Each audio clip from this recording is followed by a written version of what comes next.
કેમ છો બધા મજામાં હશો તેવી આશા અને શુભેચ્છાઓ। તમારા બધાનું સ્વાગત છે આપણી રેસીપીની ચેનલ સિલ્વર સ્પૂન હીરોઝ કિચનમાં। તો ચાલો આપણે આજે જોઈશું એક નવી વાનગી। તો આજે આપણે બનાવીશું ફ્રેન્ચ બીન્સ એટલે કે ફણસીનું નવીન રીતે કાઠિયાવાડી સ્ટાઇલ શાક બનાવવાના છીએ। પંજાબી સ્ટાઇલ અથવા તો પંજાબી શાકમાં આપણે ઘણી બધી આપણે ખાધી જશે ફણસી, પણ આ રીતે બનાવશો તો આંગળીઓ ચાટતા રહી જશો। તમે વિચારી નહીં શકો કે ફણસીનું શાક પણ આવું સરસ ટેસ્ટી થઈ શકે છે। મિત્રો, એકવાર આ સ્ટાઇલથી ફણસી બનાવજો, પછી પંજાબી સ્ટાઇલ પણ ભૂલી જશો એની ગેરંટી। અને તમે ઘરના સભ્યોનો રિએક્શન જોશો તો એમ થઈ જશે કે આ અઠવાડિયે બનાવવું જ પડશે, એવું સરસ ટેસ્ટી શાક બને છે। તો ચાલો આપણે રેસીપી શરૂ કરીએ। તો સૌથી પહેલાં તો આપણે આવી રીતે બીન્સ એટલે કે ફણસી લેવાની છે। તો અને તેની ઉપર અને નીચેનો ભાગ કટ કરીને ડીટીયા કટ કરીને આવી રીતે નાના નાના એવા કટ કરી લેવાના છે। અને તેને કોઈ પાકી હોય તો આવી રીતે બી નીકળે તો પણ તેને રાખવાના છે, ફેંકી નથી દેવાના। 2 બટેકા લીધા છે, તો હવે આપણે બધું કટ કરી લેશું। તો ફ્રેન્ડ્સ, તમે જોઈ શકો છો સરસ કટ કરી લીધું છે અને 2 વખત સરસ ધોઈ લીધું છે।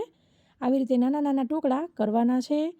તો પછી હવે આપણે કુકર લેશું અને કુકરમાં આપણે તેલ ઉમેરીશું। તો નોર્મલી તમારા ઘરમાં જે પ્રમાણે તેલ ખવાતું હોય તે પ્રમાણે તેલ તમે લઈ શકો છો।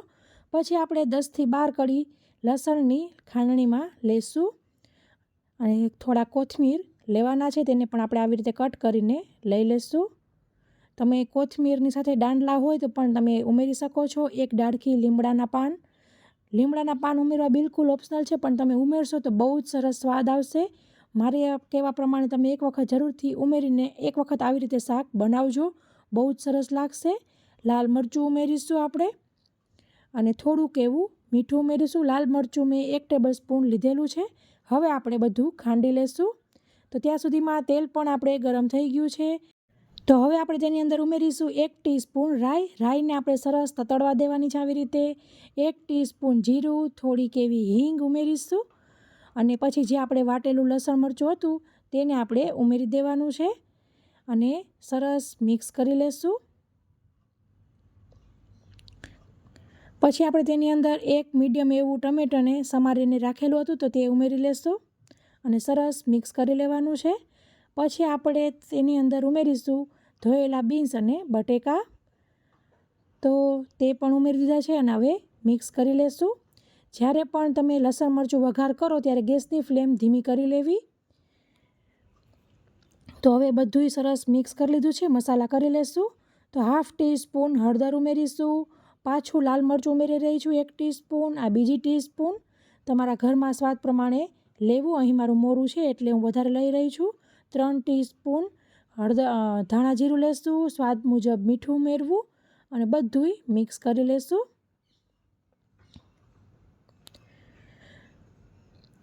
આવી રીતે શાક હશે ને તો 1 રોટલીની જગ્યાએ તમે 2 રોટલી ચોક્કસથી ખાઈ જશો। જે લોકોને આવી રીતના ગુવાર, ચોળી, ફણસી ભાવતું હોય તેમને તો બહુ જ સરસ આવું શાક ભાવશે, ટ્રાય જરૂરથી કરજો। હવે આપણે તેની અંદર 1 કપ પાણી ઉમેરીશું અને પાછું એક વખત હલાવી લેવું અને હવે આપણે કુકરને બંધ કરી દઈશું। મીડિયમ ટુ ફાસ્ટ વચ્ચે ફ્લેમ રાખીને આપણે તેની અંદર 3 સીટી વગાડી લેશું। તો ફ્રેન્ડ્સ, 3 સીટી થઈ ગઈ છે, નોર્મલ વરાળ તેની મેળે જ નીકળી ગઈ છે। તો હવે ખોલી લેશું અને તમે જોઈ શકો છો સરસ આપણું શાક બિલકુલ રેડી છે। પછી તમારે રસો થોડો ઓછો જોતો હોય તો તમે તે પ્રમાણે કરી શકો છો। કાઠિયાવાડી શાક લગભગ રોટલા જોડે અમે બધા ખાતા હોઈએ છીએ, તો રોટલા જોડે ખાવા માટે રસાવાળું શાક રાખેલું છે, પણ તમારે જો ઓછો રસો જોતો હોય તો તમે પોણા કપથી અડધા કપ જેટલું જ પાણી ઉમેરવું। તો મિત્રો, આશા રાખું છું કે તમને મારી રેસીપી જરૂરથી પસંદ આવી હશે। પસંદ આવી હોય તો લાઇક કરજો, તમારા ફ્રેન્ડ ઓર ફેમિલી સર્કલમાં શેર કરજો।